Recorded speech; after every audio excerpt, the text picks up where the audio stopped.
Budgeted ಪ್ಲ್ಯಾನಲ್ಲಿದ್ದಾಗ ನಾವು ಪ್ಲ್ಯಾನ್ಗೆ ಫಸ್ಟೇ fix ಆಗಬೇಕು ಡಿಸೈನ್ನ. ಅಂಡರ್ ಕನ್ಸ್ಟ್ರಕ್ಷನ್ ಗೋಡೆ ಕಿತ್ಸೋದು ಹೊಡೆಯೋದು ಚೇಂಜಸ್ ಮಾಡ್ತಾ ಇರೋದು ಕಂಟಿನ್ಯೂಸ್ ಆಗಿ ಅದು ಚೇಂಜ್ ಮಾಡೋಣ ಇದು ಚೇಂಜ್ ಮಾಡಿಫಿಕೇಶನ್ ಮಾಡಬಾರ್ದು ಮಾಡಿಫೈಡ್ ಫಿಕ್ಸ್ ಆಗ್ಬಿಡ್ಬೇಕು. ಫಿಕ್ಸ್ ಆಗಿ ಇವಾಗ 4 ಜನ 4 ಪ್ಲಾನ್ ಹೇಳ್ತಾರೆ ಸರ್, ನಿಂದು ಇಲ್ಲಿ ಬಂದರೆ ಚೆನ್ನಾಗಿರ್ತೈತೆ ಅಲ್ಲಿ ಬಂದರೆ ಚೆನ್ನಾಗಿರ್ತೈತೆ ಅಂತಂತ. ಬಟ್ ನಾವು ಅದಕ್ಕೆಲ್ಲ ತುಂಬ ತಲೆ ಕೆಡಿಸ್ಕೊಳ್ದೆ. ಏನು ಸ್ಟಾರ್ಟ್ ಆಯ್ತು ಅಂದರೆ ಡೇ ಎಂಡ್ವರೆಗೂ ನಮ್ಗೆ ಲೇಬರ್ ಕೆಲಸ ಇದ್ದೇ ಇರುತ್ತೆ. ಆ ಟೈಮಲ್ಲಿ ಏನಾಗುತ್ತೆ, there is a chance of accidental incidents. ಏನಾರು ಹೆಚ್ಚು ಕಮ್ಮಿ ಇವಾಗ ಎಲ್ಲೋ ಮೇಲ್ಗಡೆ ಕೆಲಸ ಮಾಡ್ತಿರೋ ಬಿದೋಗ್ಬಿಡೋದು, ಇಲ್ಲಾಂತಂದ್ರೆ ಏನಾರು ಒಂದು ಸಣ್ಣ ಪುಟ್ಟದ ಗಾಯಗಳಾಗೋದು, ಇಲ್ಲ ಕೈ ಮುರ್ಕೊಳ್ಳೋದು, ಇಲ್ಲೇನೋದನ್ನು ಡ್ಯಾಮೇಜ್ ಮಾಡ್ಕೊಳ್ಳೋದು, ಆ ಥರದ್ದು ಏನನ್ನ ಮಿಸ್ ಆಗಿ ಬಂದ್ಬಿಡ್ತು ಅಂತ ಹೇಳಿದ್ರೆ ಇದಕ್ಕೆ ಗೊತ್ತಿಲ್ಲದೆ ನಮಗೆ ಲ್ಯಾಕ್ಸ್ ಟುಗೆದರ್ ಹೋಗ್ಬಿಡುತ್ತೆ. ಆಗಿದೆ ಸರ್. ನಾನೊಂದು ಮೇಸ್ತ್ರಿಗೆ ತೊಗೊಳ್ಳಿ, ಅವ್ನು ಇವಾಗ 1.5 ಲಕ್ಷ 2 ಲಕ್ಷ ಇತ್ತು ಅಂತ ಇಟ್ಕೊಳ್ಳಿ, ಯಾವುದೋ ಒಂದು ರೀಸನ್ ಹೇಳಿ ಇಲ್ಲ ಸರ್ ನಮ್ಮ ಊರಲ್ಲಿ ಜಾತ್ರೆ ಇದೆ, ಏನೋ ಒಂದು ಎಮರ್ಜೆನ್ಸಿ ಇದೆ ಅಂತೇಳಿ 1 ಲಕ್ಷ 2 ಲಕ್ಷ ಎಕ್ಸ್ಟ್ರಾ ತೊಗೊಂಡ್ಬಿಟ್ಟಂತ ಇಟ್ಕೊಳ್ಳಿ, ನಾವೇನು ಬಿಡು ಕನ್ಸ್ಟ್ರಕ್ಷನಲ್ಲಿ ಕಟ್ ಮಾಡಿ ಕೊಡ್ತೀವಲ್ಲ ಅಂತ ನಾವು ಅಂದ್ಕೊಂಡಿರ್ತೀವಿ. ಆಮೇಲೆ ಹಂಗೆ ಕೊಟ್ಬಿಟ್ವಿ ಅಂತಂತಂದ್ರೆ ನಾವು ಅವ್ನು ಹೇಳ್ದಂಗೆ ಕೇಳಬೇಕಾಗುತ್ತೆ, ಬೇರೆ ಆಪ್ಷನ್ನೇ ಇರಲ್ಲ. ಆವಾಗ ಪ್ರತಿಯೊಂದನ್ನು ತಲೆನೋವು ಹೋಗ್ಬಿಡುತ್ತೆ. ಮತ್ತು ಪ್ಲಂಬಿಂಗ್ ಬಂದಾಗ ಅನ್ಸ್ಕಿಲ್ಡ್ ಲೇಬರ್ ಇದ್ದಾರೆ ಅಂತ ಹೇಳಿದ್ರೆ ಕೊಡ್ಸಿರ್ತೀವಿ, ಎಲ್ಲ ಹಾಕ್ಬಿಟ್ಟಿರ್ತಾನೆ, ಮತ್ತೇನೋ ಒಂದು ಸಣ್ಣ ಪುಟ್ಟ ಚೇಂಜಸ್ ಬಂತಂದ್ರೆ ಪೂರ್ತಿ ಎಲ್ಲ ಮೆಟೀರಿಯಲ್ ವೇಸ್ಟು, ಲೇಬರ್ ಸ್ಯಾಂಡು ಏನೋ ಒಂದು ಆರ್ಡರ್ ಮಾಡಿರ್ತೀವಿ. ಇವತ್ತು ಬೆಳಗ್ಗೆ ಕಾಂಕ್ರೀಟ್ ಇದೆ ಅಂತ ಅಂದ್ಕೊಂಡಿರ್ತೀವಿ, ಅವ್ನಿಗೆ ಸಪ್ಲೈನೇ ಕೊಡಲ್ಲ, ನಮ್ಗೆ ಆಲ್ಟರ್ನೇಟ್ ಕಾಂಟ್ಯಾಕ್ಟ್ ಇರಲ್ಲ.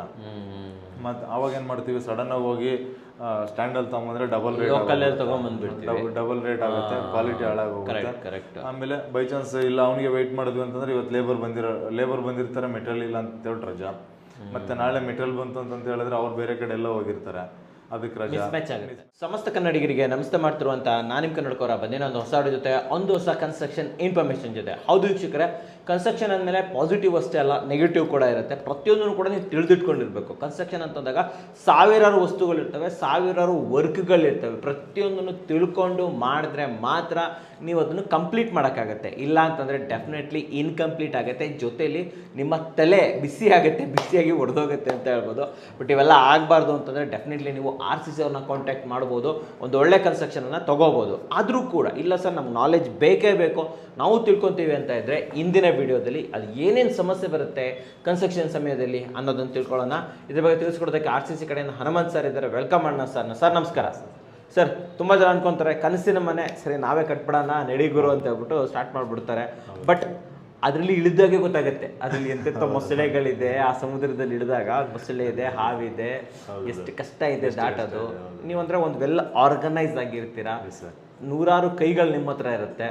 ನಾವು ಆಸ್ ಅ ಓನರ್ ಆಗಿ ನಿಂತ್ಕೊಂಡಾಗ ಏನೇನು ಸಮಸ್ಯೆ ಬರುತ್ತೆ ಕಂಪ್ಲೀಟ್ ಎಕ್ಸ್ಪ್ಲೇನ್ ಕೊಟ್ಬಿಡಿ ಸರ್ ನಮಗೆ. ಸರ್, ಇವಾಗ ಲೈಕ್ ನಾವು ಆಸ್ ಎ ಓನರ್ ಅಂತ ಹೇಳಿದ್ರೆ ನಾವು ಏನು ಥಿಂಕ್ ಮಾಡ್ತೀವಿ, ಫಸ್ಟು ಓಕೆ ಒಂದು ಪ್ಲ್ಯಾನ್ ಮಾಡಿಸ್ಕೋಬೇಕು, ಮತ್ತು ಒಂದು ಬಜೆಟ್ ಅಂತಂತ ರೆಡಿ ಮಾಡ್ಕೋಬೇಕು. ಅಂದರೆ ಇವಾಗ ಫಾರ್ ಎಕ್ಸಾಂಪಲ್ ಏನು ಅನ್ಕೊತೀವಿ, ಯಾರೋ ಒಬ್ಬ ಇಂಜಿನಿಯರ್ಗೆ ನಮ್ಮ ಥರ ಆರ್ಗನೈಸೇಷನ್ ಅಂದ್ರೆ ಒಂದು 50 ಲಕ್ಷ ಹೇಳಿದ್ರು ಅಂತ ತಿಳ್ಕೊಳ್ಳಿ. ಅದನ್ನು ತೊಗೊಂಡೋಗಿ ಇನ್ನೊಬ್ರು ಯಾರೋ ಲೋಕಲ್ ಮೇಸ್ತ್ರಿಗೋ ಯಾರಿಗೋ ವಿಚಾರಿಸ್ತೀವಿ, ಅವ್ನು 40 ಲಕ್ಷ ಹೇಳ್ಬಿಡ್ತಾನೆ. ಏನೋ ಒಂದು ಡೈವರ್ಟ್ ಮಾಡ್ತಾನೆ, ಲೈಕ್ ಇಲ್ಲ 10 ಲಕ್ಷ ಉಳಿಯುತ್ತಲ್ಲ ಅನ್ನೋದು ನಮಗೂ ಒಂದು ಆಸೆ ಬಂದೇ ಬರುತ್ತೆ. 10 ಲಕ್ಷದಲ್ಲಿ ಇಂಟೀರಿಯರ್ ಮಾಡ್ಕೊಂಬಿಡೋಣ, ನಮಗೇನು ನಾವೇನು ಅಂತ ಬಿಸಿ ಇಲ್ವಲ್ಲ, ವರ್ಕ್ ಜೊತೆಗೆ ನಾವು ಮ್ಯಾನೇಜ್ ಮಾಡ್ಬೋದು. ಈವನ್ ನಮ್ಮ ರಿಲೇಟಿವ್ಸ್ ಯಾರಾದರೂ ಫ್ರೀ ಇರ್ತಾರೆ, ಅಪ್ಪನೋ ಅಮ್ಮನೋ ಅಣ್ಣ ಯಾರೋ ಇದ್ದಾರೆ, ಅದು ಅವ್ರನ್ನ ಇಟ್ಕೊಂಡು ಇನ್ನೇನು ಅವ್ರನ್ನ ಫಾಲೋ ಅಪ್ ಮಾಡೋದು ಅಷ್ಟೇ ಬರುತ್ತೆ ನಮ್ಮ ಕೆಲಸ ಅಂತ ನಾವು ಅನ್ಕೊಂತೀವಿ. ಫಸ್ಟ್ ಆ್ಯಕ್ಚುಲಿ ನೋಡೋದಾದರೆ ಇವತ್ತು ನಾವೇನು ಫುಲ್ ಡೀಟೇಲ್ ಮಾಡಿಲ್ಲ ಸರ್, ಒಂದು ಪಾರ್ಟ್ 1 ಅಂತ ಹೇಳ್ಬೋದು. ಪ್ಲಸ್ ಮುಂದಿನ ದಿನಗಳಲ್ಲಿ ಸೊಲ್ಯೂಷನ್ಸ್ ಕೊಡೋಣ. ಹೌದು ಸರ್, ಫಸ್ಟ್ ಸಮಸ್ಯೆಗಳನ್ನ ಹೇಳೋಣ ಏನೇನು ಬರುತ್ತೆ, ಒಂದು ಏನೇನು ರಿಸ್ಕ್ ಬರ್ಬೋದು ಅಂತ ನಾವು ಸ್ಟಾರ್ಟ್ ಮಾಡೋದಾದ್ರೆ ಫಸ್ಟ್ ಏನು ಸರ್, ಫಸ್ಟ್ 1 by 1 ಹೋಗೋದಾದ್ರೆ ಲೇಬರ್ ಇಶ್ಯೂಸ್ ಅಂತ. ಲೇಬರ್ ಇಶ್ಯೂಸ್ ಹೌದು ಸರ್, ಲೇಬರ್ದು ಏನೇನು ಇಶ್ಯೂ ಬರುತ್ತೆ ಅಂತ ಹೇಳಿದ್ರೆ ನಮಗೆ ಆನ್ ಟೈಮ್ ಬರದೇ ಇರೋದು, ಮತ್ತು ಒಂದಿನ ಕೆಲಸ ಮಾಡೋದು ಒಂದಿನ ಕೆಲಸ ಮಾಡದೇ ಇರೋದು, ಮತ್ತು ವಾರಗಟ್ಟಲೆ ಊರಿಗೆ ಹೋಗ್ಬಿಡೋದು, ಏನೋ ಜಾತ್ರೆಗಳಿದೆ ಅದಿದೆ ಅಂತಂತ ಹೇಳ್ಬಿಟ್ಟು, ಮತ್ತು ಏನೋ ಲೈಕ್ ಕ್ವಾಲಿಟಿಯಾಗಿ ವರ್ಕ್ ಮಾಡದೇ ಇರೋದು.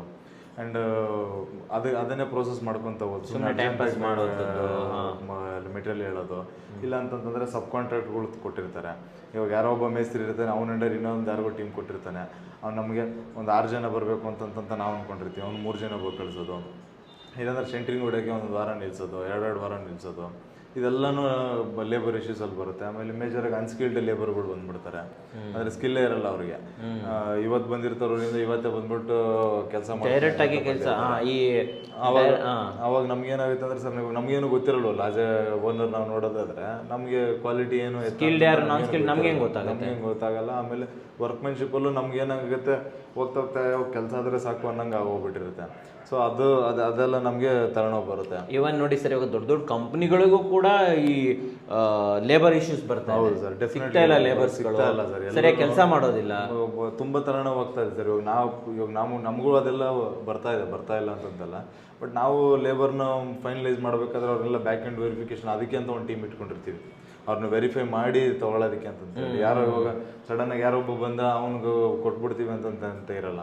ಇವಾಗ ಅವನೇನು ಎಕ್ಸ್ಪೀರಿಯನ್ಸ್ ಇದೆ, ಎಷ್ಟು ಬಿಲ್ಡಿಂಗ್ ಮಾಡಿದ್ದಾನೆ, ಅವರ ಹಳೆಯ ಓನರ್ಸ್ಗಳ ಹತ್ರ ಮಾತಾಡೋದಿಲ್ಲ, ಅಂದರೆ ಯಾವ ಕಂಪ್ನಿನಲ್ಲಿ ಮಾಡಿದ್ದಾರೆ, ಹೆಂಗೆ ಬಂದಿದೆ ಔಟ್ಪುಟ್ಸು, ಅವ್ರು ಮಾಡಿರೋ ಕೆಲಸಗಳು ಫೋಟೋ ವೀಡಿಯೋಸ್ ಚೆಕ್ ಮಾಡೋದಿಲ್ಲ. ಅದಕ್ಕಂತಲೇ ಒಂದು ಟೀಮ್ ಇಟ್ಕೊಂಡಿದ್ದೀವಿ ಅಂತ ಅವ್ರ ಹತ್ರ ಪ್ರಾಪರ್ ಅಗ್ರಿಮೆಂಟ್ಸ್ ವೆರಿಫಿಕೇಶನ್ ಮಾಡ್ತೀರಾ ನೀವು? ಹೌದು ಸರ್. ಆಮೇಲೆ ಇವಾಗ ನಾವು ಆಲ್ ಟೈಮ್ ಇರೋಕ್ಕಾಗಲ್ಲ ಓನರ್ ಅಂತ ಹೇಳಿದ್ರೆ, ಆವಾಗ ಮೆಟೀರಿಯಲ್ ಕದ್ದು ಬಿಡೋದು ಅವರೇನೆ, ಕಳ್ತನ ಆಗೋದು. ಹೌದು ಸರ್, ಲೇಬರ್ಸನ್ನೇ ತೊಗೊಂಡೋಗ್ಬಿಡ್ಬೋದು. ತುಂಬಾ ಸತಿ ಆಗುತ್ತೆ ಸರ್, ಸಾಕಷ್ಟು. ನನಗೆ ಗೊತ್ತಿದ್ದಂಗೆ ಎಷ್ಟೋ ನನಗೆ ಗೊತ್ತಿರೋ ಸೈಟ್ಗಳಲ್ಲೇ ಆಗಿದೆ.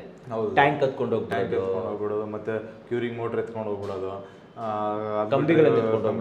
ಚಿಕ್ಕ ರಾಡ್ಗಳು ಉಳಿದಿದೆ ಅಂತ ಹೇಳ್ಬಿಟ್ಟು ಅದೆಲ್ಲ ಒಂದು ಕಡೆ ಯೂಸ್ ಆಗೋದಿರುತ್ತೆ. ಬಟ್ ಇವತ್ತು ಯಾರು ಇಲ್ಲ ಅಂತಂದ್ರೆ ಸೀದಾ ಬ್ಯಾಗ್ ಇಟ್ಕೊಂಡು ತೊಗೊಂಡೋಗ್ಬಿಡೋದು. ಮತ್ತೆ ಪ್ಲಂಬಿಂಗ್ ಫಿಕ್ಚರ್ಸ್ ತೊಗೊಂಡೋಗೋದು, ಡೈವರ್ಟರ್ಗಳು ಕದ್ದು ಬಿಡೋದು, ಮತ್ತು ಕಾರ್ಪೆಂಟ್ರಿ ಐಟಮ್ಸ್ ಏನು ಹ್ಯಾಂಡಲ್ಸು ಅವೆಲ್ಲ ಇಟ್ಟಿದ್ವಿ ಅಂತಂದ್ರೆ ಅದು ಎತ್ಕೊಂಡು ಹೋಗ್ಬಿಡೋದು. ಈ ಥರದ್ದೆಲ್ಲ ಸಾಕಷ್ಟು ರಿಸ್ಕ್ಸು ಕಾಮನ್ ಆಗಿ ಫ್ರಮ್ ದ ನಾವು ಬರೀ ಒಂದು ಚಿಕ್ಕದೊಂದು ಪಾಯಿಂಟ್ ಆಫ್ ಲೇಬರಲ್ಲಿ ನೋಡ್ತೀವಿ ಅಂತಂದ್ರೆ ಇದು ಬರುತ್ತೆ ಸರ್. ಸಮಸ್ತ ಕನ್ನಡಿಗರಿಗೆ ನಮಸ್ಕಾರ, ನಾನು ನಿಮ್ಮ ಕನ್ನಡಕವರ. ನೀವೇನಾದರೂ ನಿಮ್ಮ ಕನಸಿನ ಮನೆಯನ್ನು ನನಸಾಗಿಸ್ಕೋಬೇಕು ಅಂತ ಇದ್ದರೆ ನಾನು ನಿಮಗೆ ರೆಕಮೆಂಡ್ ಮಾಡುವಂಥದ್ದು RCC reliable consultants and construction. ಹೌದು ವೀಕ್ಷಕರೇ, ಇಡೀ ಬೆಂಗಳೂರಲ್ಲಿ ಯಾರು ಕೂಡ ಈ ರೇಟಲ್ಲಿ ಮಾಡ್ಕೊಳ್ಳಲ್ಲ. 1575 ರೂಪಾಯಿಂದ ಇವರು ಪ್ಯಾಕೇಜಸ್ಗಳು ಸ್ಟಾರ್ಟ್ ಆಗುತ್ತೆ ಅಂತ ಹೇಳ್ಬೋದು. ಇವರ ಬಳಿ 9 ಪ್ಯಾಕೇಜಸ್ಗಳಿದೆ. ನಿಮ್ಮ ಅಗತ್ಯಕ್ಕೆ ತಕ್ಕಾಗಿ ಯಾವ ಪ್ಯಾಕೇಜಸನ್ನು ಬೇಕಾದರೂ ಕೂಡ ನೀವು ಚೂಸ್ ಮಾಡ್ಬೋದು. ಅಷ್ಟೇ ಅಲ್ಲ, RCCಲಿ ಕ್ವಾಲಿಟಿ ಕನ್ಸ್ಟ್ರಕ್ಷನ್ ಸಿಗುತ್ತೆ, ಒಳ್ಳೆ ಬೆಲೆ ಸಿಗುತ್ತೆ. ಪ್ರತಿ ತಿಂಗಳು ಕೂಡ ಯಾವುದಾದ್ರೂ ಒಂದು ಆಫರ್ ಅಂತೂ ನಡೀತಾನೆ ಇರುತ್ತೆ. ಸೊ ಇನ್ಯಾಕ್ ತಡ, ಈ ಕೂಡಲೇ ಸ್ಕ್ರೀನ್ ಮೇಲೆ ಬರ್ತಾ ಇರೋಂಥ ನಂಬರ್ ಮೂಲಕ RCC ಅವ್ರನ್ನ ಕಾಂಟ್ಯಾಕ್ಟ್ ಮಾಡಿ ನಿಮ್ಮ ಕನಸಿನ ಮನೆಯನ್ನು ನನಸಾಗಿಸ್ಕೊಳ್ಳಿ. ವೀಕ್ಷಕರೇ ನಮಸ್ಕಾರ. ನೆಕ್ಸ್ಟ್ ನಾವು ಫೈನಾನ್ಷಿಯಲಿ ಹೋಗ್ತೀವಿ ಅಂತ ಇಟ್ಕೊಳ್ಳಿ. ಫೈನಾನ್ಷಿಯಲಿ ನಮಗೆ ಫಸ್ಟ್ ಥಿಂಗ್ ಏನಂತ ಬರುತ್ತೆ, ಇವಾಗ ನಮ್ಮ ಕ್ಯಾಲ್ಕುಲೇಷನ್ ಮೈಂಡಲ್ಲೇ ಇರಲ್ಲ. ರೋಡಿಂದ ಡೌನ್ ಇದೆಯಾ, ಹೈಟ್ ಇದೆಯಾ, ಸೈಟು ಡೌನ್ ಇದ್ದರೆ ಎಷ್ಟು ಎಕ್ಸ್ಟ್ರಾ ಚಾರ್ಜಸ್ ಆಗುತ್ತೆ, ಹೈಟ್ ಇದ್ರೆ ಎಷ್ಟು ಎಕ್ಸ್ಟ್ರಾ ಚಾರ್ಜಸ್ ಆಗುತ್ತೆ, ಅದೆಲ್ಲ ನಾವು ಫಸ್ಟೇ ಕ್ಯಾಲ್ಕುಲೇಟ್ ಮಾಡೋಕ್ಕಾಗಿರಲ್ಲ. ಆ್ಯಂಡ್ ಆಮೇಲೆ SBC ಎಷ್ಟಿದೆ, ಎಷ್ಟು ನಾವು ಕೆಳಗಡೆ ಹೋಗ್ಬೇಕು, ಏನೇನು ಮಾಡಬೇಕು, ಅದೆಲ್ಲ ನಮ್ಗೇನು ಗೊತ್ತಿರಲ್ಲ. ಸೀದಾ ಯಾರೋ ಒಬ್ಬ ಮೇಸಿನ ಇಟ್ಕೊಂಡು ನಾವು ಮಾಡೋಣ ಅಂತ ಜಸ್ಟ್ ಒಂದು 5 ಫೀಟ್ ಗುಂಡಿ ಹೊಡೆದು ಬಿಡೋಣ, ಫುಟಿಂಗ್ ಸ್ಟಾರ್ಟ್ ಮಾಡೋಣ ಅಂತಂತ ಪ್ಲಾನ್ ಮಾಡ್ಬಿಡ್ತೀವಿ. ಅದೇನಾಗುತ್ತೆ, ನಮಗೆ ಅದು ಎಲ್ಲೋ ಗೊತ್ತಿಲ್ಲದೇನೆ ಅದೆಲ್ಲ ನಮಗೆ ಅಡಿಷನಲ್ ಚಾರ್ಜಸ್ ಆಗಿಬಿಡುತ್ತೆ. ಈ ಲೇಬರ್ಸ್ ಅಷ್ಟೇ, ಇದೆಲ್ಲ ಕದ್ರು ಮಾಡಿದ್ರು ಇಲ್ಲ ಡಿಲೇ ಮಾಡಿದ್ರು ಅಂತ ಹೇಳಿದ್ರೆ ಅದೆಲ್ಲ ನಮ್ಗೆ ಅಡಿಷನಲ್ ಚಾರ್ಜಸ್. ನಾವು ಅನ್ಕೊಂಡಿರೋ ಬಜೆಟ್ ನಮಗೆ ಗೊತ್ತಿಲ್ದಂಗೆನೆ ಅದು ಜಾಸ್ತಿ ಆಗ್ತಾ ಹೋಗುತ್ತೆ. ಹೌದು ಸರ್. ಆಮೇಲೆ ಇವಾಗ ನಾವು ಬಜೆಟೆಡ್ ಪ್ಲಾನಲ್ಲಿ ಇದ್ದಾಗ ನಾವು ಪ್ಲಾನ್ಗೆ ಫಸ್ಟೇ ಫಿಕ್ಸ್ ಆಗಬೇಕು ಡಿಸೈನ್ನ. ಅಂಡರ್ ಕನ್ಸ್ಟ್ರಕ್ಷನ್ ಗೋಡೆ ಕಿತ್ಸೋದು, ಹೊಡೆಯೋದು, ಚೇಂಜಸ್ ಮಾಡ್ತಾ ಇರೋದು ಕಂಟಿನ್ಯೂಸ್ ಆಗಿ, ಅದು ಚೇಂಜ್ ಮಾಡೋಣ, ಇದು ಮಾಡಿಫಿಕೇಶನ್ ಮಾಡಬಾರ್ದು, ಮಾಡಿಫೈಡ್ ಫಿಕ್ಸ್ ಆಗ್ಬಿಡ್ಬೇಕು. ಫಿಕ್ಸ್ ಆಗಿ ಇವಾಗ 4 ಜನ 4 ಪ್ಲಾನ್ ಹೇಳ್ತಾರೆ ಸರ್, ನಿಂದು ಇಲ್ಲಿ ಬಂದರೆ ಚೆನ್ನಾಗಿರ್ತೈತೆ, ಅಲ್ಲಿ ಬಂದರೆ ಚೆನ್ನಾಗಿರ್ತೈತೆ ಅಂತಂತ. ಬಟ್ ನಾವು ಅದಕ್ಕೆಲ್ಲ ತುಂಬ ತಲೆ ಕೆಡಿಸ್ಕೊಳ್ದಂಗೆ ಇರಬೇಕು. ಯಾಕಂದ್ರೆ ನಾವು ಒಂದ್ಸತಿ ಸ್ಟಿಕ್ ಆನ್ ಆದಂದ್ರೆ ಅದ್ರ ಪ್ರಕಾರನೇ ನಾವು ಮಾಡ್ಕೊಂಡು ಹೋಗ್ಬೇಕಾಗತ್ತೆ. ನಾವಿಲ್ಲ ಸಾಕಷ್ಟು ಸತಿ ಚೇಂಜಸ್ ಮಾಡ್ತೀವಿ, ಅದು ಮಾಡ್ತೀವಿ, ಇದು ಮಾಡ್ತೀವಿ ಅಂತಂದ್ರೆ ಅದು ಅಗೇನ್ ಅಡಿಷನಲ್ ಕಾಸ್ಟ್ ಆಗೇ ಆಗುತ್ತೆ. ಆಮೇಲೆ ಇವಾಗ ಎಕ್ಸ್ಪೀರಿಯನ್ಸ್ ಇಲ್ಲದೆ ಇರೋ ಟೀಮ್ ಇತ್ತು ಅಂತಂತ ಹೇಳಿದ್ರೆ ನಮ್ಗೆ ಏನಾಗುತ್ತೆ, ಮೆಟೀರಿಯಲ್ ವೇಸ್ಟೇಜ್ ಬಂದ್ಬಿಡುತ್ತೆ. ಇವಾಗ ಅವನೊಂದು ಗೋಡೆ ಕಟ್ತಾನೆ, ಅದು ಅವ್ನ ಎಕ್ಸ್ಪೀರಿಯನ್ಸ್ ಇಲ್ಲ ಅಂತ ನಾವೇನೋ ಐಡೆಂಟಿಫೈ ಮಾಡಿ ಕಿತ್ತಾಕ್ಸಿದ್ವಿ. ಅವಾಗ ಏನು ಮಾಡಿದೆ, ನಾನು 3 ದಿನ ಕೆಲಸ ನಿಲ್ಲಿಸ್ತೇನೆ ಹೊಸ ಟೀಮ್ ತೊಗೊಂಡು ಮಾಡೋಕ್ಕೆ ಅಂತ ಹೇಳ್ಬಿಟ್ಟು. ಮತ್ತು ಎಲ್ಲ ಮೆಟೀರಿಯಲ್ ವೇಸ್ಟೇಜು ನಮ್ಮ ತಲೆ ಮೇಲೆ, ನಾನು ಕೊಟ್ಟಿರೋ ಪೇಮೆಂಟು ನಮ್ಮ ತಲೆ ಮೇಲೆ, ಪ್ರತಿಯೊಂದೂ ನಾವು ನಮ್ಮ ತಲೆ ಮೇಲೇ ಬಂದ್ಬಿಡುತ್ತೆ. ಆಮೇಲೆ ಡಿಲೇ ಆಗೋದು ಕನ್ಸ್ಟ್ರಕ್ಷನಲ್ಲಿ. ಇವಾಗ ಡಿಲೇ ಆಗೋದ್ರಿಂದ ನಾವು ಡಿಲೇಯಿಂದ ಏನು ಕಾಸ್ಟ್ ಆಗುತ್ತೆ, ನಾವು ಅದೇ ಅಮೌಂಟ್ನೇ ನಾವು ಮಾಡ್ತಾ ಇರ್ತೀವಲ್ಲ ಅಂತ ಅನ್ಕೊಂತೀವಿ. ಬಟ್ ನಾವು ಆಲ್ರೆಡಿ ನಾವು ಯಾವುದೋ ಒಂದು ಕಡೆ ಬ್ಯಾಂಕ್ ಲೋನ್ ತೊಗೊಂಡಿರ್ತೀವಿ, ಇಲ್ಲಾಂದರೆ EMIs ಸ್ಟಾರ್ಟ್ ಆಗಿಬಿಡುತ್ತೆ. ಮತ್ತು ಅದಕ್ಕೆ ಆಲ್ರೆಡಿ ನಾವು ಏನು ಅಮೌಂಟ್ 50 ಲಕ್ಷದ ಬಜೆಟ್ ಇದೆ ಅಂದರೆ 25 ಲಕ್ಷ ಬಂದುಬಿಟ್ಟಿರುತ್ತೆ ಅಮೌಂಟು. ಬಟ್ ಕೆಲಸ ನಾವು ಇನ್ನೊಂದು 4 ತಿಂಗಳಲ್ಲಿ ಮುಗಿಬೇಕಂತಿರೋದು. 8 ತಿಂಗಳಾಗೋಗ್ಬಿಟ್ರೆ ಏನಾಗುತ್ತೆ, 4 ತಿಂಗಳದ್ದು ಎಕ್ಸ್ಟ್ರಾ ನಮಗೆ EMIs ಅದೆಲ್ಲ ತಲೆ ಮೇಲೆ ಬಂದ್ಬಿಡುತ್ತೆ, ಇಂಟ್ರೆಸ್ಟ್ ಬರುತ್ತೆ. ಅದೊಂದು ಅಡಿಷನಲ್ ಕಾಸ್ಟ್ ಆಗೋಗ್ಬಿಡುತ್ತೆ. ಸೊ ಅದನ್ನೆಲ್ಲನೂ ನಾವು ಫಸ್ಟೇ ಏನು ಪ್ಲಾನಿಂಗಲ್ಲೇ ಇಟ್ಕೊಳಕ್ಕಾಗಲ್ಲ. ಅದೆಲ್ಲನೂ ಕೂಡ ಎಕ್ಸ್ಟ್ರಾ ಅಡಿಷನಲ್ ಹೆಡ್ಏಕ್ ಅಂತ. ಡ್ಯೂರೇಷನ್ ಹೇಳ್ತಾ ಇದ್ರ ನೀವು? ಹೌದು ಸರ್, ಡ್ಯೂರೇಷನ್ ಕೂಡ ಡ್ಯೂರೇಷನ್ ನಾವೇ ನಿಂತ್ಕೊಂಡ್ ಮಾಡ್ಬೇಕಾದ್ರೆ ಇದೆಲ್ಲ ತಲೆನೋವು ಬಂದೇ ಬರುತ್ತೆ. ಬಟ್ ಹಂಗಂತ ನಾವು ಅರ್ಜೆಂಟ್ ಮಾಡ್ಬಿಟ್ಟು, ಇವಾಗ ಸ್ಟ್ರಕ್ಚರ್ ಹೆಂಗೋ ಡಿಲೇ ಆಯ್ತು, ಅರ್ಜೆಂಟ್ ಮಾಡ್ಬಿಟ್ಟು ಈ ಕಡೆ ಪ್ಲಂಬರ್ ಮಾಡ್ತಾನೆ, ಈ ಕಡೆ ಕಾರ್ಪೆಂಟರ್ ಮಾಡ್ತಾನೆ, ಯಾರ್ಯಾರು ಸಿಕ್ದವ್ರನ್ನೆಲ್ಲ ತುಂಬ್ಕೊಂಡು ಮಾಡಿದ್ವಿ ಅಂತ ಹೇಳಿದ್ರೆ ಅದೆಲ್ಲ ಅದು ಇನ್ನೊಂಥರ ಟೆನ್ಷನ್ ಆಗ್ಬಿಡುತ್ತೆ. ಅವಾಗ ಏನಾಗುತ್ತೆ, ಏನೋ ನಾವು ಅದನ್ನ 15-20 ದಿವಸ ಬೇಗ ಮುಗಿಸ್ತೀವಿ ಅಂತ ಇಟ್ಕೊಳ್ಳಿ, ಬಟ್ ಸಾಕಷ್ಟು ತಲೆನೋವುಗಳು ಬಂದ್ಬಿಡುತ್ತೆ. ಅದು ನಮಗೆ ಹೆಡ್ಏಕ್ ಅಂತ. ಫಿನಿಶಿಂಗ್ ಚೆನ್ನಾಗಿ ಬಂದಿರೋದಿಲ್ಲ. ಹೌದು. ಆಮೇಲೆ ನೋಡಿ ಸರ್, ಇನ್ನೊಂದು ಮೇಜರ್ ಏನಂತಂದ್ರೆ ನಮಗೆ ಇವಾಗ ನಾವೇ ನಿಂತ್ಕೊಂಡು ಕಟ್ತಾ ಇದೀವಿ ಅಂತಂದ್ರೆ ನಮಗೆ ಗೌರ್ಮೆಂಟ್ ರೂಲ್ಸ್ ಏನೋ ಏನೇನು ತಗೋಬೇಕು ಅದೆಲ್ಲ ನಮ್ಗೆ ಗೊತ್ತಾಗಲ್ಲ. ಪ್ಲಾನ್ ಸ್ಯಾಂಕ್ಷನ್ ತಗೋಬೇಕಾ ತಗೋಬಾರ್ದಾ, ಏನೇನು ಪ್ರೊಸೀಜರ್ ಮಾಡಬೇಕು, ರೋಡ್ ಕಟಿಂಗ್ ಇರುತ್ತೆ, ಮೋರೀಸ್ ಸೆಟ್ ಮಾಡೋದು, ಅದಕ್ಕೆಲ್ಲ ಹೆಂಗ್ ಪ್ಲಾನ್ ಮಾಡಬೇಕು, ಮೋರಿ ಕಟ್ ಮಾಡೋದಕ್ಕೆ ಎಷ್ಟು ಚಾರ್ಜಸ್ ಆಗುತ್ತೆ, ಡೋರ್ ಕಟ್ ಮಾಡೋದಕ್ಕೆ ಎಷ್ಟು ಚಾರ್ಜಸ್ ಆಗುತ್ತೆ, ಅದು ಯಾವುದನ್ನು ನಾವು ಲೆಕ್ಕನೇ ಹಾಕಿರಲ್ಲ. ಬಿಡು ಅದೇನೋ ಸ್ವಲ್ಪ ಅಮೌಂಟ್ ಅಲ್ಲಿ ಆಗ್ಬಿಡುತ್ತೆ ಅಂತ ಅನ್ಕೊಂಡಿರ್ತೀವಿ. ಬಟ್ ಅಲ್ಲೆಲ್ಲಾನು ನಮಗೆ ಎಕ್ಸೆಸ್ ಆಫ್ ಅಮೌಂಟ್ ಹೋಗ್ತಾ ಇರುತ್ತೆ. ಅಂಡ್ ಆಮೇಲೆ ನಮಗೆ ಇವಾಗ ಅದರಲ್ಲೇ ನಮಗೆ ಬರೀ ಗೌರ್ಮೆಂಟಲ್ಲಿ ಅಂತಂತಾನೆ ಹೋದರೆ ನಮಗೆ ಎಲೆಕ್ಟ್ರಿಕಲ್ ತೊಗೊಳೋದು ಬರುತ್ತೆ, ಮತ್ತು ಏನು ಗಿಡ ಅದೇನೋ ಕಟ್ ಮಾಡ್ತೀವಿ ಅಂದರೆ ಫಾರೆಸ್ಟ್ ಡಿಪಾರ್ಟ್ಮೆಂಟಿಂದ ಪರ್ಮಿಷನ್ಸ್ ತೊಗೊಳೋದು ಬರುತ್ತೆ. ಆ್ಯಂಡ್ ಆಮೇಲೆ ಪಂಚಾಯತಿ ಲೆವೆಲಲ್ಲಿ ಮಾಡ್ತೀವಿ ಅಂದರೆ ಅಲ್ಲಿ ಡೆವಲಪ್ಮೆಂಟ್ ಚಾರ್ಜಸ್ ಕಟ್ಟೋದು ಬರುತ್ತೆ. ಅದು ಯಾವುದನ್ನು ನಮ್ಗೆ ಗೊತ್ತಿಲ್ಲದೇ ಸುಮ್ಮನೆ ಏಕಾಏಕಿ ಸ್ಟಾರ್ಟ್ ಮಾಡೋಕ್ಕಾಗಲ್ಲ. ಸೀದಾ ಏಕಾಏಕಿ ಬಂದು ಸೈಟ್ ನಿಲ್ಲಿಸ್ಬಿಟ್ರು ಅಂತ ಇಟ್ಕೊಳ್ಳಿ, ಏನೋ ಒಂದು ನೋಟಿಸ್ ಬಂದ್ಬಿಡ್ತು ಸೈಟ್ ನಿಲ್ತು ಅಂತ ಹೇಳಿದ್ರೆ ಅದು ನಮಗೆ ಎಕ್ಸ್ಟ್ರಾ ಹೆವಿ ಬರ್ಡನ್. ಅದು ಅದನ್ನು ಕ್ಲಿಯರ್ ಮಾಡಿಕೊಂಡು ಅವ್ರ ಹತ್ರ ಸಾರ್ಟ್ ಔಟ್ ಮಾಡಿಕೊಂಡು that is very very difficult task sir. And ಅದಾದಮೇಲೆ ಇವಾಗ ಥ್ರೂಔಟ್ ದಿ ಸ್ಟ್ರಕ್ಚರ್ ನಮಗೆ ಕಂಪ್ಲೀಟ್ಲಿ ನಾವು ಅಬ್ಸರ್ವ್ ಮಾಡ್ತೀವಿ, ಎಲ್ಲ ಲೇಬರಿಂದನೇ ನಡೀತಾ ಇರುತ್ತೆ, ಎಂಡ್ ಟು ಎಂಡ್ ಲೇಬರಿಂದನೇ ನಡೀತಾ ಇರುತ್ತೆ. ಅಂದರೆ ನಮ್ಮ ಡೇ 1 ಸ್ಟಾರ್ಟ್ ಆಯಿತು ಅಂದರೆ ಡೇ ಎಂಡ್ವರೆಗೂ ನಮ್ಗೆ ಲೇಬರ್ ಕೆಲಸ ಇದ್ದೇ ಇರುತ್ತೆ. ಆ ಟೈಮಲ್ಲಿ ಏನಾಗುತ್ತೆ, there is a chance of accidental incidents. ಏನಾರು ಹೆಚ್ಚು ಕಮ್ಮಿ ಇವಾಗ ಎಲ್ಲೋ ಮೇಲ್ಗಡೆ ಕೆಲಸ ಮಾಡ್ತಿರೋ ಬಿದೋಗ್ಬಿಡೋದು, ಇಲ್ಲಾಂತಂದ್ರೆ ಏನಾದ್ರು ಒಂದು ಸಣ್ಣ ಪುಟ್ಟದ ಗಾಯಗಳಾಗೋದು, ಇಲ್ಲ ಕೈ ಮುರ್ಕೊಳ್ಳೋದು, ಇಲ್ಲೇನೋದನ್ನು ಡ್ಯಾಮೇಜ್ ಮಾಡ್ಕೊಳ್ಳೋದು, ಆ ಥರದ್ದು ಏನನ್ನ ಮಿಸ್ ಆಗಿ ಬಂದ್ಬಿಡ್ತು ಅಂತ ಹೇಳಿದ್ರೆ ಇದಕ್ಕೆ ಗೊತ್ತಿಲ್ಲದೆ ನಮಗೆ ಲ್ಯಾಕ್ಸ್ ಟುಗೆದರ್ ಹೋಗ್ಬಿಡುತ್ತೆ. ಆಗಿದೆ ಸರ್. ನಾನೊಂದು ಇನ್ಸಿಡೆಂಟ್ ಹೇಳ್ತೀನಿ. ನಮ್ಮದೇ ಒಂದು ಲಾಸ್ಟ್ ನಾನು ಮುಂಚೆ ಕನ್ಸ್ಟ್ರಕ್ಷನ್ ಫೀಲ್ಡಲ್ಲಿ ಇದ್ದಾಗ ಅವರು ಪೇಂಟ್ರು ಮಾಡ್ತಾ ಇರಬೇಕಾದ್ರೆ ಮೇಲಿಂದ ಬಿದ್ದೋಗಿದ್ದ, ಜಾಸ್ತಿ ಮೇಲಿಲ್ಲ ಸರ್, 11-12 ಅಡಿಯಿಂದ ಬಿದ್ದೋಗಿದ್ದಾನೆ, ಸೊಂಟ ಡ್ಯಾಮೇಜ್ ಆಗ್ಬಿಡ್ತು ಸರ್. ಆವಾಗ ಅದೇನಾಗಿತ್ತು ಅಂತಂತಂದ್ರೆ ಓನರು ಡೈರೆಕ್ಟಾಗಿ ಮಾಡಿಸ್ತಾ ಇರುವಂಥದ್ದು. ಅದಕ್ಕೆ ಏನಾಯ್ತು ಅಂತಂದರೆ ಈಗ ಪೇಂಟಿಂಗ್ ಮೇಸ್ತ್ರಿ ಅವನು ಒಂದು ಹತ್ತತ್ರ 1-1.5 ಲಕ್ಷ ಖರ್ಚು ಮಾಡಿದೆ ಸರ್. ಅದ್ರ ಮೇಲೆ ಅವನಿಗೆ ಆಗಲಿಲ್ಲ. ಆಮೇಲೆ ಏನಾಯ್ತು ಅಂದರೆ ಓನರು ಕೈಯಿಂದ 2-2 ಲಕ್ಷ ಖರ್ಚು ಮಾಡೋದು ನನ್ನ ಕಂಡೆನ್ಸಿಗೆ ಅದು ಡೈರೆಕ್ಟಾಗಿ ಬಂದು ಹಂಗೆ ಹೇಳ್ತಾರೆ ಸರ್. ಇವಾಗ ಏನು ಮಾಡ್ತಾರೆ, ಡೈರೆಕ್ಟಾಗಿ ಬಂದ್ಬಿಟ್ಟು ನೋಡಪ್ಪ ಇವಾಗ ನಾನು ಡೈಲಿ ವೇಜಸಲ್ಲಿ ಕೆಲಸ ಮಾಡೋನು, ಈ ಬಿಲ್ಡಿಂಗಲ್ಲಿ ಕೆಲಸ ಮಾಡ್ತಾ ಇದ್ದೆ, ಹಿಂಗಾಯ್ತು. ಸೊ ಅದು ಡೈರೆಕ್ಟಾಗಿ ಇವಾಗ ಯಾರು ನೋಡಿದ್ರು ಇಲ್ಲ ಇಷ್ಟು ದೊಡ್ಡದು ಮನೆ ಕಟ್ಕೊಂತಿದ್ರೆ ಒಂದು 5 ಲಕ್ಷ ಕೊಡ್ಲಿ ಬಿಡಿ ಅಂತ ಲೆಕ್ಕಾಚಾರಕ್ಕೆ ಬಂದ್ಬಿಡುತ್ತೆ. ಅವೆಲ್ಲ ನಾವು ಕ್ಯಾಲ್ಕುಲೇಟೇ ಮಾಡಿರೋದು. ಅದು ಎಟ್ ಎ ಟೈಮ್ 4-5 ಲಕ್ಷ ಹೊರಟೋಗ್ಬಿಡುತ್ತೆ ಸರ್. ಬೈ ಚಾನ್ಸ್ ಮಿಸ್ ಆಗಿ ಏನಾದ್ರು 4-5 ಫ್ಲೋರ್ ಇತ್ತು, ಬಿದ್ದು ಡೆತ್ ಆದ ಅಂತಂತಂತೂ ಇನ್ನ ಮೇಜರ್. ಯಾಕಂತಂದ್ರೆ ಲೇಬರ್ ಲಾಸ್ ಎಲ್ಲ ಇದೆ ಸರ್ ಇವಾಗ. ಸರ್ ಅದೆಲ್ಲ ತುಂಬಾನೇ ಕಂಪ್ಲೇಂಟ್ಸ್ ಮಾಡಲೇಬೇಕಾಗುತ್ತೆ.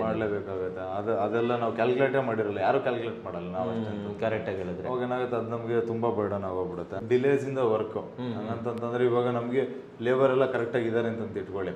ಇವಾಗ ಏನೋ ಕಂಟಿನ್ಯೂಸ್ 1 ವಾರ ಮಳೆ ಬಂದ್ಬಿಡ್ತು, ಕಂಟಿನ್ಯೂಸ್ ಆಗಿ ಅವಾಗ ಕೆಲಸ ನಿಂತೋಯ್ತು, ಕಂಟಿನ್ಯೂಸ್ ಆಗಿ ಯಾವ್ದೊಂದು ಸಿಮೆಂಟ್ ಸ್ಟ್ರೈಕೋ ಎಮ್ಸೆಂಟ್ ಸ್ಟ್ರೈಕೋ ನಡೀತು, ಅದಕ್ಕೆಲ್ಲ ಕ್ಯಾಲ್ಕುಲೇಷನ್ ಇರಲ್ಲ ನಮ್ಮ ಹತ್ರ. ಅವಾಗ ಅದು ಅಡಿಷನಲಿ ಎಳ್ಕೊಂಡು ಹೋಗ್ಬಿಡುತ್ತೆ.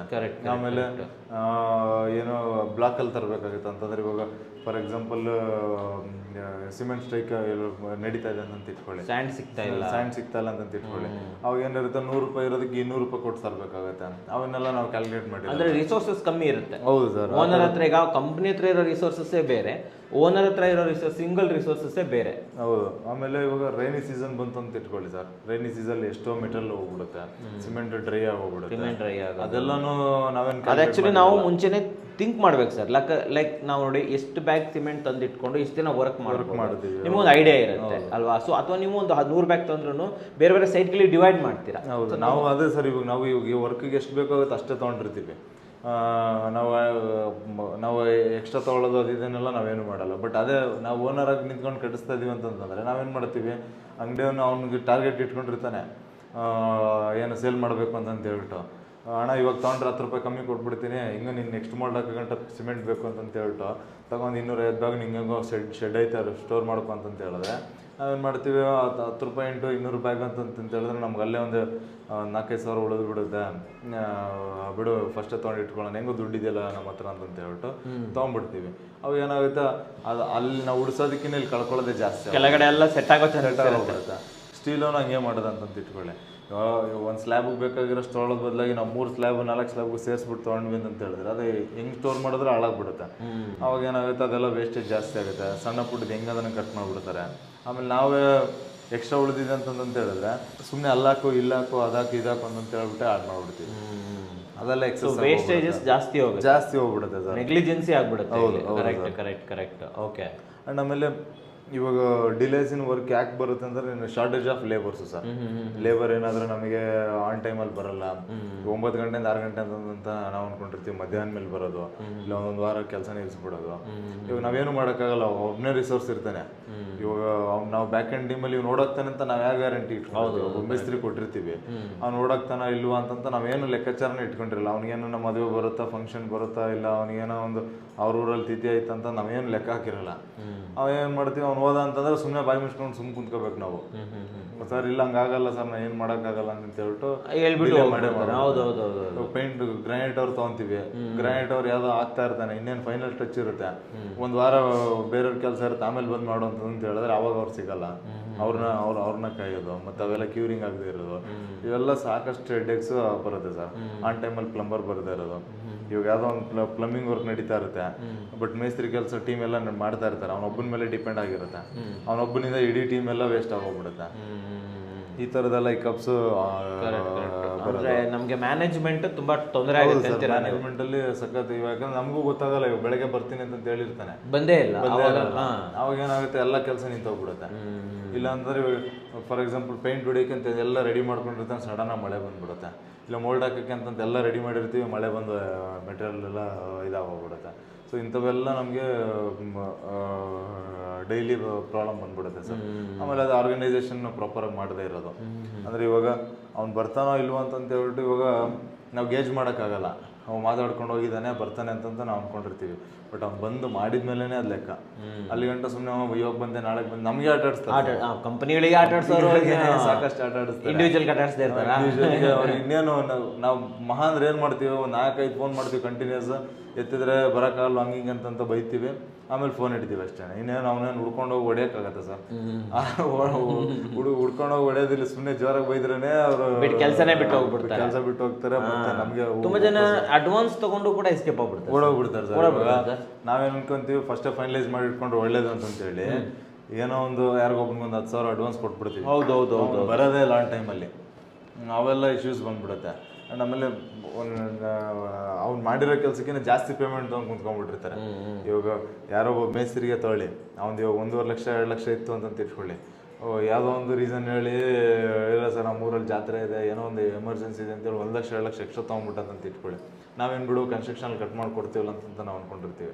ಆಮೇಲೆ ಹಂಗೆ ಕೊಟ್ಬಿಟ್ವಿ ಅಂತಂತಂದ್ರೆ ನಾವು ಅವ್ನು ಹೇಳ್ದಂಗೆ ಕೇಳಬೇಕಾಗುತ್ತೆ, ಬೇರೆ ಆಪ್ಷನ್ನೇ ಇರಲ್ಲ.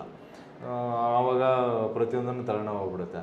ಮತ್ತು ಪ್ಲಂಬಿಂಗ್ ಬಂದಾಗ ಅನ್ಸ್ಕಿಲ್ಡ್ ಲೇಬರ್ ಇದ್ದಾರೆ ಅಂತಂತ ಹೇಳಿದ್ರೆ ಕೊಡ್ಸಿರ್ತೀವಿ, ಎಲ್ಲ ಹಾಕ್ಬಿಟ್ಟಿರ್ತಾನೆ, ಮತ್ತೇನೋ ಒಂದು ಸಣ್ಣ ಪುಟ್ಟ ಚೇಂಜಸ್ ಬಂದ್ರೆ ಪೂರ್ತಿ ಎಲ್ಲ ಮೆಟೀರಿಯಲ್ ವೇಸ್ಟ್, ಲೇಬರ್ ವೇಸ್ಟ್, ಈ ಥರದ್ದೆಲ್ಲ ಸರಿಯಾಗಿ ವಾಟ ಕೊಟ್ಟಿಲ್ಲ ಅಂದ್ರೆ ವೇಸ್ಟೇಜ್ ಆಗ್ಬಿಡೋದು. ಈಗ ಎಲ್ಲ ಕೆಲವೊಂದು ಕಡೆ ಲೈಕ್ ಡೋರ್ ಎಲ್ಬೋಸ್ಗಳು ಹಾಕ್ಬೇಕಾಗತ್ತೆ, ಕೆಲವೊಂದು ಕಡೆ ಇದು ಗೇಟ್ ವಾಲ್ಗಳು ಹಾಕ್ಬೇಕಾಗತ್ತೆ, ಎಲ್ಲ ಮಿಸ್ಟೇಕ್ಸ್ ಮಾಡೋದು ಅಂತಂದ್ರೆ ಮತ್ತೆ ಕಟ್ ಮಾಡಿ ಸಿಕ್ಕಾಪಟ್ಟೆ ತಲೆನೋವು ಬರುತ್ತೆ. ನಾವು ನೆಕ್ಸ್ಟ್ ನೋಡ್ತಾ ಹೋಗ್ತೀವಿ ಅಂತಂತಂದ್ರೆ ಇವಾಗ ನಮಗೆ ನಾವು ಕನ್ಸ್ಟ್ರಕ್ಷನ್ ಅಷ್ಟೇ ಪ್ಲಾನ್ ಮಾಡಿರ್ತೀವಿ. ಇವಾಗ ರೋಡ್ ಏನೋ ಸ್ವಲ್ಪ ಚಿಕ್ಕದಿದೆ, ನಮ್ಗೆ ಮೆಟೀರಿಯಲ್ ಸ್ಟೋರ್ ಮಾಡೋಕ್ಕೆ ಜಾಗ ಇಲ್ಲ ಅಂತಂತ ಹೇಳಿದ್ರೆ ಅದನ್ನೆಲ್ಲ ನಾವು ತಲೆಗೆ ಹಾಕೊಂಡಿರಲ್ಲ, ಬಿಡು ಹೆಂಗೋ ಒಂದು ಒದ್ದಾಡ್ಕೊಂಡು ಮಾಡ್ಬಿಡೋಣ ಅಂತಂತ ಅನ್ಕೊಂತೀವಿ. ಬಟ್ ಅದು ನಮ್ಗೆ ಗೊತ್ತಿಲ್ಲದೇನೆ ಡಬಲ್ ಖರ್ಚು ಹೋಗುತ್ತೆ. ಯಾಕಂದ್ರೆ ನಮ್ಗೆ ಸ್ಟೋರೇಜ್ಗೆ ಇರಲ್ಲ. ಈಗ ಒಂದು 700 ರೂಪಾಯಿ 1 ಟನ್ ಸ್ಯಾಂಡ್ ಇದೆ ಅಂತಂತ ಹೇಳಿದ್ರೆ ನಾವು ಅದೇ ಚಿಕ್ಕ ಟ್ರ್ಯಾಕ್ಟ್ರಲ್ಲೇ ತಂದು ಕೆಲಸ ಮಾಡಬೇಕು ಅಂತಂತ ಹೇಳಿದ್ರೆ 1 ಲೋಡೋ 2 ಲೋಡ್ ಅಂದರೆ ಹಂಗೆ ಮ್ಯಾನೇಜ್ ಮಾಡ್ಬೋದು. ಕಂಪ್ಲೀಟ್ ಸ್ಟ್ರಕ್ಚರ್ಗೆ ಚಿಕ್ಕ ಲೋಡಲ್ಲಿ ತಂದು ಮಾಡಬೇಕು ಅಂತಂತ ಹೇಳಿದ್ರೆ ಅವಾಗ ನಮ್ಗೆ ಡಬಲ್ ಖರ್ಚು ಹೋಗ್ಬಿಡುತ್ತೆ. ಆಮೇಲೆ ಅದೇ ನಮ್ಗೇನಾದ್ರು ಇವಾಗ ನಾವು ಪ್ಲ್ಯಾನ್ ಸ್ಟಾರ್ಟ್ ಮಾಡ್ಬೇಕಾದ್ರೆ ಏನು ಸರ್ ನಮ್ಮ 30-40 ಇದೆ ಅಂತ ಪ್ಲ್ಯಾನ್ ಮಾಡ್ಕೊತಿರ್ತೀವಿ, ಸ್ಕ್ವೇರ್ ಫೀಟ್ ಇಷ್ಟು ಹೋಗ್ಬೋದು ಅನ್ನೋ ಅಂದಾಜಲ್ಲಿ. ಇಲ್ಲ ಅಂತಂದರೆ ಯಾರೋ ಒಬ್ರು ಕಟ್ಟಿದ್ದಾರೆ ಅವ್ರ ಬೇಸ್ ಮೇಲೆ ಅವ್ರಿಗೆ ಇಷ್ಟು ಖರ್ಚಾಗಿದೆ ನನಗೆ ಇಷ್ಟ ಆಗುತ್ತೆ ಅನ್ನೋ ಆಗುತ್ತೆ ಅನ್ನೋ ಒಂದು ಇದ್ರಲ್ಲಿ ಹೋಗ್ತಾ ಇರ್ತೀವಿ. ಕರೆಕ್ಟ್. ಬಟ್ ಏನೋ ನಮ್ದು ಒಂದು ಅಡಿ ಡೌನ್ ಇತ್ತು, ಅದಕ್ಕೆ ಎಕ್ಸ್ಟ್ರಾ ಖರ್ಚು ಎಷ್ಟು ಹೋಗುತ್ತೆ ಅಂತ ನಾವು ಕ್ಯಾಲ್ಕುಲೇಟ್ ಮಾಡಲ್ಲ. ಒಂದಡಿ ಹೈಟ್ ಬರಬೇಕು, ಇಲ್ಲ ಏನೋ ಫಿಲ್ಲಿಂಗ್ ಸಾಯಿಲ್ ಚೆನ್ನಾಗಿಲ್ಲ, ಈ ಥರದ್ದು ಏನೋ ಇಕಪ್ಸ್ ಬಂತಂದ್ರೆ ಗೊತ್ತಾಗಲ್ಲ. ಚಿಕ್ಕ ಚಿಕ್ಕ ಮೆಟೀರಿಯಲ್ ತಂದ್ವಿ ಅಂತ ಹೇಳಿದ್ರೆ ಎಷ್ಟು ಲಾಸ್ ಬರುತ್ತೆ ಅಂತ ನಮ್ಗೆ ಗೊತ್ತಾಗಲ್ಲ. Correct sir. ಇದೆಲ್ಲ ನಮಗೆ ಗೊತ್ತಿಲ್ದಂಗೆ ಬರೋಂಥ ಹೆಡ್ಏಕ್ಸ್ ಸರ್. ಆಮೇಲೆ ಮೆಟೀರಿಯಲ್ ಸೆಲೆಕ್ಷನ್ಗೆ ಹೋಗ್ತೀವಿ ಅಂತ ಇಟ್ಕೊಳ್ಳಿ, ನಾವೇನೋ ಪಕ್ಕ ಕ್ವಾಲಿಟಿ ಮೆಟೀರಿಯಲ್ ತರಬೇಕಂತ ಹೋಗಿರ್ತೀವಿ. ಅಲ್ಲಿ ಯಾವುದೋ ಒಂದು ಅದರದೇ ಒಂದು ಸೇಮ್ ಸಬ್ ಬ್ರ್ಯಾಂಡ್ ತೋರಿಸ್ಬಿಡೋದು. ಇವಾಗ ಗೊತ್ತಾಗ್ಬಿಡುತ್ತೆ ಯಾವುದೋ ಒಂದು ಪ್ರಾಡಕ್ಟು, ಫಾರ್ ಎಕ್ಸಾಂಪಲ್ ಒಂದು ಟ್ಯಾಂಕ್ ತೊಗೊತೀವಿ ಅಂತ ಇಟ್ಕೊಳ್ಳಿ, ನಾವು ಆಶೀರ್ವಾದ ತೊಗೋಬೇಕಂತ ಹೋಗಿರ್ತೀವಿ. ಏನೋ ಒಂದು ಸ್ವಲ್ಪ ಸ್ಪೆಲ್ಲಿಂಗ್ ಮಿಸ್ಟೇಕ್ ಇರೋದು, sir same company same brand ಎಲ್ಲ ಮೇಕಿಂಗ್ ಎಲ್ಲ ಮುಂದೆನೇ, ಇದು ಅದರದ್ದು ಸಬ್ ಬ್ರ್ಯಾಂಡು, ಇದು 10,000 ಇದು 8,000 ರೂಪಾಯಿ ಅಂತ ಹೇಳಿದ್ರೆ ನಾವು 2,000 ರೂಪಾಯಿ ಉಳಿತಲ್ಲ ಅಂತ ಹೇಳ್ಬಿಟ್ಟು ತೊಗೊಂಬಂದ್ಬಿಡ್ತೀವಿ. ಕರೆಕ್ಟ್. ಅಲ್ಲಿ ಕ್ವಾಲಿಟಿ ಕಾಂಪ್ರಮೈಸ್ ಆಗ್ಬಿಡ್ತೀವಿ. ಅಲ್ಲೇನಾಗುತ್ತೆ, ನಾಳೆ ದಿನ ತಲೆನೋವು ಬಂತು ಅಂತಂದ್ರೆ 2,000 ಉಳಿಸೋದು ಬದಲಾಗಿ ನಾವು ಎಷ್ಟೋ ಕಳ್ಕೊಂಡಂಗೆ ಅಷ್ಟು 8,000 ಕಳ್ಕೊಂಡಂಗೆ 8,000 ಕ್ರ್ಯಾಕ್ ಬಂದ್ಬಿಡ್ತು ಅಂದ್ರೆ. ಬಟ್ ನಾವು ಕಂಪ್ನಿಗಳು ಕೊಟ್ರೆ ಏನಾಗುತ್ತೆ ಅಂದ್ರೆ ಅದು ಯಾವುದೂ ಇರೋದೇ ಇಲ್ಲ. ಯಾಕಂದ್ರೆ ಅನ್ಬ್ರ್ಯಾಂಡ್ ಅಂತ ಗೊತ್ತಾಗಿದ ತಕ್ಷಣ ನೀವು ಫೈರ್ ಮಾಡಿಬಿಡ್ಬೋದು. ಇದ್ಯಾವ ತಂದಿದೆ, ನೀನ್ ಇಷ್ಟ ಬಂದಂಗೆ ಹೆಂಗ್ ತರ್ತೇನೆ ನೀನು ಅಂತ ವಿಚಾರಿಸ್ಕೋಬಹುದು. ಅವಾಗ ಕಂಪ್ನಿಯವ್ರೂ ತಲೆ ಕೆಡಿಸ್ಕೊಳ್ಳಲ್ಲ, ಯಾಕಪ್ಪ ಸುಮ್ಮನೆ ಯಾವುದೋ ಬ್ರ್ಯಾಂಡ್ ತರೋದೇನಕ್ಕೆ ಅಂತ ಹೇಳ್ಬಿಟ್ಟು ಅವ್ನು ಎಷ್ಟೇ ಒದ್ದಾಡಿದ್ರು. ಯಾಕಂದ್ರೆ ನಮ್ಮ ಡಿಸಿಷನ್ ಇರಲ್ಲ ಸರ್. ಇವಾಗ ನಾನು ಕಂಪ್ನಿ ಅಂದ್ರೂ ನಂದೇ ಬಿಲ್ಡಿಂಗ್ ಅಂದರೆ ನಾನು ಎಲ್ಲೋ ಒಂದು ಕಡೆ 5,000 ಉಳಿತೆ ಅಂತ ಯೋಚನೆ ಮಾಡ್ಬೋದು. ಬಟ್ ನಾನು ಇನ್ನೊಬ್ರಿಗೆ ಆನ್ಸರಬಲ್ ಅಲ್ಲ, ಕ್ಲೈಂಟಿಗೆ ನಾನು ಆನ್ಸರಬಲ್ಲೇನೆ, ನಾನು ಅಗ್ರಿಮೆಂಟಿಗೆ ನಾನು ಆನ್ಸರಬಲ್ಲೇನೆ. ಆವಾಗ ನಾವೇನು ಆ ಕಡೆ ಆಡದಿರಂಗೆ ಸುಮ್ಮನೆ ಏನು ಕ್ವಾಲಿಟಿ ಮೆನ್ಷನ್ ಮಾಡಿರ್ತೀವೋ ಅದೇ ಬ್ರ್ಯಾಂಡೇ ತಂದು ಕೆಲಸ ಮಾಡಬೇಕಾಗುತ್ತೆ. ಸೊ ಅವೆಲ್ಲ ತುಂಬ ತಲೆನೋವು ಬರುತ್ತೆ. ಪ್ಲಂಬಿಂಗ್ ಫಿಕ್ಚರ್ಸ್ ಹೋಗ್ತೀವಿ, ಜಾಗ್ವಾರ್ ಬದಲಾಗಿ ಏನೋ ಒಂದು ಸಬ್ ಬ್ರ್ಯಾಂಡ್ ಜೂನಿಯರ್ ತಗೊಂಡ್ಬಿಡೋದು, ಇಲ್ಲ ಆ ಥರದ್ದೆಲ್ಲ ಸುಮಾರು ಇದೆ ಸರ್, ತುಂಬಾ ಇದೆ. ಈ ಥರದ್ರಲ್ಲಿ ನಾವು ಬ್ರ್ಯಾಂಡ್ ದುಡ್ಡು ಉಳ್ಸಕ್ ಹೋಗಿ ಸುಮಾರು ಖರ್ಚು ಮಾಡ್ಕೊಂಡ್ಬಿಡ್ತೀವಿ. ಆಮೇಲೆ ತುಂಬಾ ಸತಿ ಏನಾಗುತ್ತೆ ಅಂದ್ರೆ ನಮ್ಮ ಮೇಸ್ತ್ರಿಗಳೆಲ್ಲ ಇರ್ತಾರಲ್ಲ, ಅವರೇ ಕರ್ಕೊಂಡು ಹೋಗ್ಬಿಡ್ತಾರೆ, ಕಮಿಷನ್ ನೋಡಿ ಸರ್. ಇವಾಗ ಗೊತ್ತಾಗ್ಬಿಡುತ್ತೆ ಮೇಸ್ತ್ರಿಗೆ, ಓನರ್ಗೆ ಎಷ್ಟು ಗೊತ್ತು ಎಷ್ಟು ಗೊತ್ತಿಲ್ಲ ಅಂತ ಗೊತ್ತಾಗುತ್ತೆ. ಸರ್ ಶಿಸ್ತಾಗಿ ಬನ್ನಿ ಸರ್, ನನಗೆ ಗೊತ್ತಿರೋ ಹಾರ್ಡ್ವೇರ್ ಇದೆ, ನನಗೆ ಗೊತ್ತಿರೋದು ಲೇಬರ್ಗಳಿದ್ದಾರೆ, ಎಲೆಕ್ಟ್ರಿಷಿಯನ್ ನಮ್ಮವನು ಇದ್ದಾನೆ, ಪ್ಲಂಬರ್ ನಮ್ಮವನು ಇದ್ದಾನೆ, ಪೇಂಟರ್ ನಮ್ಮವನು ಇದ್ದಾನೆ. ಎಲ್ಲರೂ ನಾವೇನು ಮಾಡ್ತೀವಿ, ಬಿಡೋ ಒಬ್ಬ ಕೊಟ್ಟಿದ್ದೀವಲ್ಲ ಮಾಡ್ತಾ ಇದ್ದಾನೆ ಅಂತ ಹೇಳ್ಬಿಟ್ಟು ಎಲ್ಲ ಅವ್ರ ಕಡೆಯವ್ರಿಗೆ ಕೊಡ್ತೀವಿ. ಇವು ಒಬ್ಬನಿಗೆ ತಲೆನೋವು ಮಾಡಿದ್ರೆ ಎಲ್ಲರೂ ಕೆಲಸ ನಿಲ್ಲಿಸ್ಬಿಡ್ತಾರೆ, ಎಲ್ಲ ಇಂಟರ್ಲಿಂಕ್ ಇರ್ತಾರೆ. ಹೌದು ಹೌದು. ಇವು ಒಬ್ಬನಿಗೆ ತಲೆನೋವು ಕೊಟ್ವಿ ಅಂತ ಹೇಳಿದ್ರೆ, ಇವಾಗ ಯಾರೋ ಪೇಂಟರ್ ಚೆನ್ನಾಗಿ ಮಾಡಲ್ಲ ಅಂತ ಬೈದ್ವಿ, ಏನೋ ಒಂದು ಮಾಡಿದ್ವಿ ಅಂತ ಹೇಳಿದ್ರೆ ಇವರೆಲ್ಲರೂ ಕೆಲಸ ನಿಲ್ಲಿಸ್ಬಿಡ್ತಾರೆ. ಯಾವುದೋ ಒಂದು ರೀಸನ್ಗೆ, ಇಲ್ಲ ಸರ್ ಹಿಂಗಾಗೋಗಿದೆ ಹಂಗಾಗೋಗಿದೆ ಅದಾಗಿದೆ ಇದಾಗಿದೆ ಅಂತ ಹೇಳ್ಬಿಟ್ಟು ಅದೊಂದು ಟ್ರೂಪೇ ಕ್ರಿಯೇಟ್ ಮಾಡ್ಕೊಂಡ್ಬಿಡ್ತಾರೆ. ಸೊ ಅದೆಲ್ಲ ಸಿಕ್ಕಾಪಟ್ಟೆ ಹೆಡ್ಏಕ್ಸ್ ಆಗೋಗ್ಬಿಡುತ್ತೆ. ಆಮೇಲೆ ಎಲ್ಲದ್ರ ಹತ್ರನೂ ಕಮಿಷನ್ ತೊಗೊಳ್ಳೋದು, ವೈರಿಂಗ್ ಥರದ ನಾವು ಯಾರೋ ಹಾರ್ಡ್ವೇರ್ಗೆ ಸಜೆಸ್ಟ್ ಮಾಡೋದು ಅಂತ ತಿಳ್ಕೊಳ್ಳಿ, ಇಂಥ ಕಡೆ ತರ್ತೀವಿ ಅಂತೇಳಿ ಅಲ್ಲಿ ನಮಗೆ ಗೊತ್ತಿಲ್ದಂಗೆ ಅಲ್ಲಿ ಕಮಿಷನ್ ಮಾತಾಡ್ಕೊಳ್ಳೋದು. ಆಮೇಲೆ ಫಿಕ್ಚರ್ಸ್ ಹಾಕ್ಬೇಕಾದ್ರೆ ಅವ್ನು ಇವಾಗ ಹಾರ್ಡ್ವೇರನ್ನು ನಮ್ಗೆ ಕಮ್ಮಿ ರೇಟ್ ಕೊಟ್ಟ ಅಂತಂದ್ರೂ ಯಾವುದೋ ಒಂದು ಅನ್ಬ್ರ್ಯಾಂಡ್ ಕಳಿಸಿದ ಅಂತಂದ್ರೆ ಇವ್ರು ನಮ್ಗೆ ಹೇಳ್ದೇನೆ ಹಂಗೆ ಫಿಟ್ ಮಾಡ್ಬಿಡ್ತಾರೆ. ಯಾಕಂದ್ರೆ ಅವ್ನ ಕಡೆಯಿಂದ ಇವ್ರಿಗೆ ಸ್ವಲ್ಪ ಬೆನಿಫಿಟ್ ಇರುತ್ತಲ್ಲ, ಹಂಗೆ ಫಿಟ್ ಮಾಡಿಬಿಡ್ತಾರೆ. ವಯರನ್ನು ನಾವೇನು ಕ್ಲೀನಾಗಿ ನೋಡ್ತೀವ ಸರ್, ಯಾವ ಕಂಪನಿ ಏನು ಅಂತ ಏನು ನೋಡೋಕ್ಕಾಗಲ್ಲ. ಅದು ಚೆನ್ನಾಗಿಲ್ಲ ಅಂತಂದ್ರೆ ಎಳೆದ್ಬಿಡೋದು. ಇಂಥವನ್ನೆಲ್ಲ ಸಾಕಷ್ಟು ಹೆಡ್ಏಕ್ಸ್ಗಳು ಬರೋ ಥರ ಚಾನ್ಸಸ್ ಇರುತ್ತೆ. ಆಮೇಲೆ ಇವಾಗ ಸಪ್ಲೈ ಬಗ್ಗೆ ಹೇಳೋದಾದರೆ, ಇವಾಗ ಫಾರ್ ಎಕ್ಸಾಂಪಲ್ ಯಾವುದೋ ಒಂದು ಆರ್ಡ್ರ್ ಮಾಡಿರ್ತೀವಿ, ಇವಾಗ ಎಮ್ ಸ್ಯಾಂಡೋ ಏನೋ ಒಂದು ಆರ್ಡ್ರ್ ಮಾಡಿರ್ತೀವಿ, ಇವತ್ತು ಬೆಳಗ್ಗೆ ಕಾಂಕ್ರೀಟ್ ಇದೆ ಅಂತ ಅಂದ್ಕೊಂಡಿರ್ತೀವಿ, ಅವ್ನಿಗೆ ಸಪ್ಲೈನೇ ಕೊಡೋಲ್ಲ, ನಮ್ಗೆ ಆಲ್ಟರ್ನೇಟ್ ಕಾಂಟ್ಯಾಕ್ಟ್ ಇರೋಲ್ಲ. ಮತ್ತು ಅವಾಗ ಏನು ಮಾಡ್ತೀವಿ, ಸಡನ್ನಾಗಿ ಹೋಗಿ ಸ್ಟ್ಯಾಂಡಲ್ಲಿ ತೊಗೊಂಬಂದ್ರೆ ಡಬಲ್ ರೇಟ್ ಆಗುತ್ತೆ, ಕ್ವಾಲಿಟಿ ಹಾಳಾಗೋಗುತ್ತೆ. ಆಮೇಲೆ ಬೈ ಚಾನ್ಸ್ ಇಲ್ಲ ಅವನಿಗೆ ವೆಯ್ಟ್ ಮಾಡಿದ್ವಿ ಅಂತಂದ್ರೆ ಇವತ್ತು ಲೇಬರ್ ಬಂದಿರ್ತಾರೆ, ಮೆಟೀರಿಯಲ್ ಇಲ್ಲ ಅಂತ ಹೇಳ್ಬಿಟ್ಟು ರಜಾ, ಮತ್ತೆ ನಾಳೆ ಮೆಟೀರಿಯಲ್ ಬಂತು ಅಂತ ಹೇಳಿದ್ರೆ ಅವ್ರು ಬೇರೆ ಕಡೆ ಎಲ್ಲ ಹೋಗಿರ್ತಾರೆ, ಅದಕ್ಕೆ ರಜಾ ಮಿಸ್ಮ್ಯಾಚ್ ಆಗೋಗ್ಬಿಡುತ್ತೆ. ನಿಮ್ಗಂತಂದ್ರೆ multiple vendors proper follow ups ಇರುತ್ತೆ. ಆಮೇಲೆ ನಮ್ಮ ಹತ್ರ ಏನಂದ್ರೆ ಎಲ್ಲರಿಗೂ ಇಂಟರ್ಲಿಂಕ್ ಇರುತ್ತಲ್ಲ, ಪ್ರತಿಯೊಂದನ್ನು ಸ್ಯಾಟರ್ಡೇಗೆ ಬರಲೇಬೇಕು ಅವ್ರ ಪೇಮೆಂಟ್ಗೆ. ಅವಾಗ ಏನಾಗುತ್ತೆ, ಎಲ್ಲ ಕಡೆಯಿಂದ ಟೈಟ್ ಇರುತ್ತೆ. ಈ ಒಂದಿನ ಮಿಸ್ ಆದಂದ್ರೆ ನೆಕ್ಸ್ಟ್ ದಿನಕ್ಕೆ ಹಿಡ್ದಾಕತ್ತರ ನಡೀತಾ ಇರುತ್ತೆ. ಸುಮ್ಮನೆ ಮುಚ್ಕೊಂಡ್ಬಿಟ್ಟಿರ್ತಾರೆ, 1 ಲಕ್ಷ ಪೇಮೆಂಟ್ ಇರುತ್ತೆ, ನಾವು ಕೊಡೋದೇ ಇರುತ್ತೆ. ನೀನ್ ಪ್ರಾಬ್ಲಮ್ ಮಾಡ್ಬಿಟ್ಟಪ್ಪ, ನಮ್ಮ ಓನರ್ ಹಿಡ್ಕೊಂಡ್ಬಿಟ್ಟಾರೆ ಅಂತಂದ್ರೆ ಸುಮ್ಮನೆ ಹೋಗ್ಬಿಡುತ್ತೆ. ಹಂಗಾಗಿ ಇದೆಲ್ಲ ಸುಮಾರು ಸುಮಾರು ಕಪ್ಸ್ ಬರುತ್ತೆ ಸರ್ ಸಪ್ಲೈ ಚೈನ್ ಅಲ್ಲಿ. ಅದನ್ನ ಇದು ತುಂಬಾ ಇಂಪಾರ್ಟೆಂಟ್ ಸರ್, ಮೆಟೀರಿಯಲ್ ಸಪ್ಲೈ ಇದೆ ತುಂಬಾ ಇಂಪಾರ್ಟೆಂಟ್. ಅಲ್ಲಿ ಎಷ್ಟು ಫಾಲೋ ಅಪ್ ಬರುತ್ತೆ ಅಂತಂದ್ರೆ ಸರ್, ಒಬ್ಬ ವ್ಯಕ್ತಿಗೆ ಕೆಲಸಕ್ಕೆ ನಾವು ದುಡ್ಡು ಕೊಟ್ಟು ಕೆಲಸ ಮಾಡಿಸ್ತೀವಿ ಅಂತಂದ್ರೂ ಅವ್ನಿಗೆ 10 ಸತಿ ಕೈ ಮುಗಿದು ಕರೆಯೋದೊಂದು ಬಾಕಿ ಅಲ್ಲಿವರೆಗೂ ಅವ್ನು ಫಾಲೋ ಅಪ್ ಮಾಡ್ಬೇಕು ನಾವು. ಹಣ ಬಂದ ಹಣ ಮಾಡ್ಸಕ್ಕೆ ಸ್ಟಾರ್ಟ್ ಮಾಡ್ದ, ಇವಾಗ ಇದೆಯಾ ಸೈಟ್ ಅಲ್ಲಿ ಏನ್ ಮಾಡ್ತಾ ಇದೆಯಾ, ಅಲ್ಲಿವರೆಗೂ ನಾವು ಫಾಲೋ ಅಪ್ ಮಾಡೋದಕ್ಕೆ ಪ್ರಾಣ ಹೊರಟೋಗ್ಬಿಡುತ್ತೆ. ಅದೊಂದು ದೊಡ್ಡ ಐಡಿಯಾಕ್ ಅದು. ಆಮೇಲೆ ಲೈಕ್ ಮಾರ್ಕೆಟ್ ಫ್ಲಕ್ಚುಯೇಷನ್ ಆಗೋದು ಸರ್. ಇವಾಗ ಸಡನ್ ಆಗಿ ಸ್ಟೀಲ್ ರೇಟ್ ನಾವೇನೋ ಅನ್ಕೊಂಡು ಕ್ಯಾಲ್ಕುಲೇಟ್ ಮಾಡ್ತಾ ಇರ್ತೀವಿ, ಅದು ಎಕ್ಸಸ್ ಆಫ್ ರೇಟ್ ಒಂದು 2 ವರ್ಷ ಮುಂಚೆ ಆಯ್ತಲ್ಲ ಆ ಥರ ಆಗ್ಬಿಡೋದು. ಮತ್ತೆ ಎಲ್ಲ ಮೆಟೀರಿಯಲ್ ಮೇಲೆ ರೇಟ್ಸ್ ಜಾಸ್ತಿ ಆಗೋದು. ಇಲ್ಲಾಂತಂದ್ರೆ ಇವಾಗ ಏನು ನಾವು ಸೆಲೆಕ್ಟ್ ಮಾಡೋ ಮೆಟೀರಿಯಲ್ ತುಂಬ ದೂರದಿಂದ ಟ್ರಾನ್ಸ್ಪೋರ್ಟ್ ತೊಗೊಂಬರೋದಕ್ಕಾಗ್ಬೋದು. ಮತ್ತು ಇವಾಗ ಗ್ರಾನೈಟ್ ತಂದ್ವಿ ಅಂತ ಹೇಳಿದ್ರೆ ಜಾಸ್ತಿ ತಂದು ಉಳಿತು ಅಂತಂದ್ರೆ ಏನು ಮಾಡೋಕ್ಕಾಗಲ್ಲ. ಮತ್ತೆ ಶಾರ್ಟೇಜ್ ಆಯ್ತು ಅಂದ್ರೆ ಮತ್ತೆ ಡಬಲ್ ಟ್ರಾನ್ಸ್ಪೋರ್ಟ್, ಒಂದು ಚಿಕ್ಕ ಪೀಸಿಗೆ ಎಲ್ಲಿಂದ ತರಿಸ್ಬೇಕಾಗತ್ತೆ. ಆಮೇಲೆ ಸುಮ್ಮನೆ ಉಳಿತು ಅಂತ ಹೇಳ್ಬಿಟ್ಟು ಏನು ಮಾಡ್ತೀವಿ, 4 ಸ್ಲ್ಯಾಬ್ ಉಳಿತು ಅಂತಂದ್ರೆ ಅದು ನಾವೇನು ಮಾಡ್ತೀವಿ, ನಮ್ಮದೇ ಮನೆ ಇರುತ್ತಲ್ವ, ಆಲ್ರೆಡಿ ಅದಕ್ಕೆ ದುಡ್ಡು ಕೊಡ್ತೀವಿ ಅಂತ ಹೇಳ್ಬಿಟ್ಟು ಲೇಬರ್ ಮಾಡು ಅಂತ ಹೇಳ್ತೀವಿ, ಲೇಬರ್ ಮತ್ತು ಅದಕ್ಕೆ ಡಬಲ್ ಬಿಲ್ ಮಾಡಿಬಿಡ್ತಾನೆ. ಅವೆಲ್ಲ ನಾವು ಕ್ಯಾಲ್ಕುಲೇಟೇ ಮಾಡ್ಕೊಂಡು ಮಾಡೋದಿಲ್ಲ. ಯಾಕಂದ್ರೆ ಇವಾಗ ಕನ್ಸ್ಟ್ರಕ್ಷನ್ ಮಾಡ್ತಾ ಇರ್ತೀವಿ, ಮೇಲ್ಗಡೆ ನಾವು ಜಸ್ಟ್ ಒಂದೇನೋ ಒಂದು ಟಾಪ್ ರೂಫಲ್ಲಿ ಏನು ಬೇಡ, ಒಂದು ಚಿಕ್ಕದಾಗ ಒಂದು ಹೆಡ್ ರೂಮ್ ಮಾಡ್ಕೊಳ್ಳೋಣ ಅಂತಂತಿರ್ತೀವಿ. ಅಲ್ಲಿ ನಮಗೇನೋ ಕನ್ಸ್ಟ್ರಕ್ಷನ್ ಅಮೌಂಟ್ ಗೊತ್ತಿರಲ್ಲ ಎಷ್ಟಾಗುತ್ತೆ ಅಂತಂತೇಳಿ, ಎಷ್ಟು ಚದರ ಹೋಗ್ತಾ ಇದೆ ಅಂತಲೂ ಗೊತ್ತಾಗಲ್ಲ. ಅಲ್ಲೇನು ಮಾಡ್ತೀವಿ, ಸುಮ್ಮನೆ ಸ್ಲ್ಯಾಬ್ ಹಾಕ್ಬಿಡೋದು, ಎಕ್ಸ್ಟ್ರಾ ಪ್ರೊಜೆಕ್ಷನ್ಸ್ ತೊಗೊಳ್ಳೋದು, ಇಂಥದ್ದೆಲ್ಲ ಆದಾಗ ಏನಾಗುತ್ತೆ, ನಮಗೆ ಅದು ನಮ್ಗೆ ಗೊತ್ತಿಲ್ಲದೇನೆ ಅದು ಅಮೌಂಟ್ ಹೇಳ್ಕೊಂಡು ಹೋಗ್ತಾ ಇರುತ್ತೆ. Okay okay okay. ಆಮೇಲೆ ನಮಗೆ ಮೇಜರಾಗಿ ಬರೋದು ಅಂತಂತ ಹೇಳಿದ್ರೆ ಸರ್, ಇವಾಗ ಕಾಂಟ್ರಾಕ್ಟ್ ಯಾರಿಗೊಬ್ರಿಗೆ ಕೊಟ್ಟಿದ್ದೀವಿ ಅಂತ ಇಟ್ಕೊಳ್ಳಿ, ಇವಾಗ ಲೇಬರ್ ಕೊಟ್ಟಿಲ್ಲ, ಇವಾಗ ಯಾರಿಗೋ ಕಂಪ್ನಿಗೆ ಕೊಟ್ಟಿದ್ದೀವಿ, ಇಲ್ಲ ಅಂತಂದ್ರೆ ಯಾರೋ ಮೇಸ್ತ್ರಿಗೆ ಕೊಟ್ಟಿದ್ದೀವಿ ಅಂತಂದ್ರೆ ಅವ್ರು ಮಾಡಿದ್ರೆ ಯಾರೋ ಸಬ್ ಕಾಂಟ್ರಾಕ್ಟ್ ಕೊಟ್ಟರು. ಸಬ್ ಕಾಂಟ್ರಾಕ್ಟ್ ಕೊಟ್ಟಾಗ ಅವ್ನು ನೋಡೋದು ಅಂತಂದ್ರೆ ಅವನಿಂದ ಅಲ್ಲಿ ಅದು, ಆಮೇಲೆ ಅದರಿಂದ ಒಂದು ವರ್ಕ್ಮೆನ್ಶಿಪ್ ಚೆನ್ನಾಗಿ ಆಗದೆ ಇರೋದು, ಮತ್ತು ಮೇಸ್ತ್ರಿಗಳ ಕಡೆಯಿಂದ ಸರಿಯಾಗಿ ಆನ್ ಟೈಮ್ ರೆಸ್ಪಾನ್ಸ್ ಸಿಗದೆ ಇರೋದು, ಈ ಥರದ್ದೆಲ್ಲ ಪ್ರಾಬ್ಲಮ್ಸ್ ಬರುತ್ತೆ. ಆ್ಯಂಡ್ ಆಮೇಲೆ ಏನು ಎಲೆಕ್ಟ್ರಿಕಲ್ ಸಮ್ಟೈಮ್ಸ್ ರೀಚಾರ್ಜ್ ಆಗದೇ ನಿಂತ್ಕೊಂಡ್ಬಿಡೋದು. ನಾವು ಎಲ್ಲ ರೆಡಿ ಇರುತ್ತೆ, ಇವತ್ತು ಮೋಲ್ಡಾಗಿ ಕ್ಯಾಶ್ ಮಾಡ್ತಾ ಇರ್ತೀವಿ, ಕರೆಂಟ್ ಹೋಗ್ಬಿಡ್ತು ಅಂತಂದ್ರೆ ವೈಬ್ರೇಟರ್ ವರ್ಕ್ ಆಗಲ್ಲ, ನೀರು ಪಂಪ್ ವರ್ಕ್ ಆಗಲ್ಲ, ಅದಕ್ಕೆಲ್ಲ ನಾವು ಪ್ರಿಪೇರ್ ಆಗಿರಬೇಕು. ಆ್ಯಂಡ್ ಆಮೇಲೆ ನೇಬರ್ ಇಶ್ಯೂಸು, ಇವಾಗ ನಮ್ಗೆ ಅದೆಲ್ಲ ಕ್ಯಾಲ್ಕುಲೇಟ್ ಎಲ್ಲಿ ಮಾಡ್ಕೊತೀವಿ ಸರ್ ಕನ್ಸ್ಟ್ರಕ್ಷನಲ್ಲಿ. ನೇಬರ್ ಇಶ್ಯೂಸ್, ಇವಾಗ ಅವ್ರ ಮನೆ ಫುಲ್ ಪೇಂಟ್ ಹೊಡಿಯೋದು ಬಂದ್ಬಿಡುತ್ತೆ, ಮತ್ತೆಲ್ಲ ಕ್ಲೀನಿಂಗ್ ಬರುತ್ತೆ, ಡೈಲಿ ಲೇಬರ್ ಕ್ಲೀನಿಂಗ್ಗೆ ಮತ್ತೆ ಎಕ್ಸ್ಟ್ರಾ ಅಮೌಂಟ್ ಕೊಡಬೇಕಾಗತ್ತೆ. ಇವೆಲ್ಲನೂ ನಮ್ಗೆ ಗೊತ್ತಿಲ್ದೇನೋ ಅದೆಲ್ಲ ಹೆವಿ ಹೇಳ್ಕೊಂಡು ಹೋಗ್ಬಿಡುತ್ತೆ ಸರ್. ಅವಾಗ ನಮ್ಗೆ ಏನಾಗುತ್ತೆ, ಹೋಗ್ತಾ ಹೋಗ್ತಾ ಹೋಗ್ತಾ ಅದು ತುಂಬ ಕಾಸ್ಟ್ ಅಂತಂತ ಹೇಳ್ಬಿಟ್ಟು ಹೇಳ್ಕೊಂಡು ಹೋಗ್ಬಿಡುತ್ತೆ. ಆಮೇಲೆ ಕ್ವಾಲಿಟಿ ಇಶ್ಯೂಸ್ ಬರೋದು, ಅಂದರೆ ನಾವೆಲ್ಲ ಬ್ರ್ಯಾಂಡೆಡ್ ಮೆಟೀರಿಯಲ್ಸ್ ಹುಡುಕಿ ತರ್ತಾ ಇದೀವಿ ಅಂತಂದ್ರೂ ಪ್ರಾಪರಾಗಿ ಕೆಲಸ ಮಾಡೋರಿಲ್ಲ ಅಂತಂದರೆ ಏನು ಯೂಸ್ ಇಲ್ಲ, ಮತ್ತು ಪ್ರಾಪರಾಗಿ ಕೆಲಸ ಮಾಡಿದಾರಲ್ಲ ಅಂತ ಚೆಕ್ ಮಾಡೋರು ಇಲ್ಲ ಅಂತಂದ್ರೆ ಅದನ್ನು ಕೂಡ ದೇರ್ ಇಸ್ ನೋ ಯೂಸು. ಇಲ್ಲ ನಾವು ಇವಾಗ ಕಂಪ್ನಿಗಳಲ್ಲಿ ಅಂದರೆ ಇಂಜಿನಿಯರ್ಸ್ ಇರ್ತಾರೆ, ಅಟ್ಲೀಸ್ಟ್ 100% ಅಚೀವ್ ಮಾಡಿಲ್ಲ ಅಂದ್ರೆ ಒಂದು 70-80% ಆದ್ರೂ ನಮಗೆ ರಿಸಲ್ಟ್ ಬಂದೇ ಬರುತ್ತೆ. ಬಟ್ ನಮಗೆ ಅದರಲ್ಲಿ 0 ಇದೆ, ನಮಗೇನು ಗೊತ್ತಿಲ್ಲ, ಅದು ಹೊಸ ಮೆಥಡ್ ಅಂತಂತ ಹೇಳಿದ್ರೆ ನಾವು ಆಮೇಲೆ ಅಷ್ಟು ಯೂಸ್ ಇನ್ವೆಸ್ಟ್ಮೆಂಟ್ ಮಾಡ್ತಾ ಇರ್ತೀವಿ. ಅವಾಗ ನಾವು ಅದನ್ನು ಕಲ್ತ್ಕೊಂಡು ಮಾಡೋಕ್ಕಂತೂ ಆಗಲ್ಲ.